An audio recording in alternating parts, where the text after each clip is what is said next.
Fahrt zu einer gemeldeten betrunkenen Person. Ja. So, ein bisschen Abstand bitte. Hey. Jetzt 9 Uhr Pause. Ja. Oder weißt du was? Nein, ich hol mir nicht, Alter. Hol du dir etwas. So, also. Polizeinatruf. Ja, grüß dich, da ist der Hans-Uli Wiederkehr. Grüß dich, Wiederkehr. Was kann ich für Sie tun? Ja, ich bin da in meinem Tattoo-Geschäft und schaue aus dem Fenster raus. Und da sehe ich so einen Schafsäckel, der da ein bisschen in die Kurve gefahren. Ich glaube, der ist besoffen.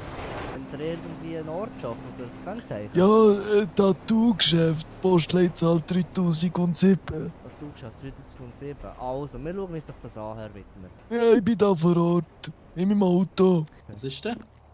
Wir haben einen betrunkenen Fahrer bei 3007. Fahrt zu einer gemeldeten betrunkenen Person. Ja. Da ist er Kommt schon da, gut. der da. Du Scheiben, Schafsäckel, kannst nicht anständig fahren. Wer zahlt mir jetzt meine Kübel?